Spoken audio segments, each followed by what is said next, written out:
সব ব্যবসা প্রতিষ্ঠানে এবং কি ব্যবসা প্রতিষ্ঠানের বাইরেও যেহেতু সবাই পতাকা উড়াচ্ছে, তার ব্যতিক্রম আমি কেন থাকবো? আমিও একটা অর্ডার দিয়েছি 5 ফিট বাই 3 ফিট। সেই পতাকাটা কি হতে পারে? আর্জেন্টিনা না ব্রাজিল?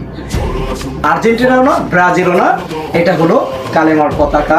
যে পতাকা, যে কালেমা পড়ে আমি জন্ম নিয়েছি, যে কালেমা পড়ে আমি বড় হয়েছি, যে কালেমা পড়ে আমরা শেষ বিদায় নেব। কিন্তু যে বা যারা আপনারা পশ্চিমা দেশের ইহুদি নাস্তিকদের পতাকা উড়াচ্ছেন, সেই জায়গার মধ্যে আমার আল্লাহর কালেমা কেন উঠতে পারবে না? আমরা চাই এই দেশে, এই বাংলাদেশে শুধুমাত্র কালেমার পতাকা ব্যতীত আর কোনো ইহুদি নাস্তিকদের পতাকা না উড়ুক। যারা যারা আমার পক্ষে আছেন তারা সবাই কমেন্টসে জানাবেন। ভালো থাকবেন, সুস্থ থাকবেন।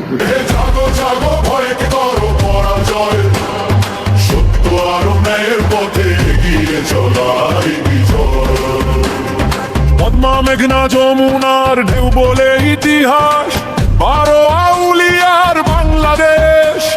যত বাধা আসুক সামনে থামবে না প্রতিবাদ, বাংলার বুকে কালেমার পতাকা উড়বে, উড়বেই উড়বে।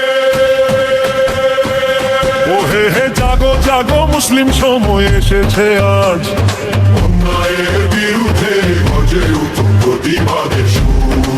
ভিনদেশি শকুনের পড়েছে নজর, ভয়কে করো পরাজয়, এগিয়ে চলাই বিজয়।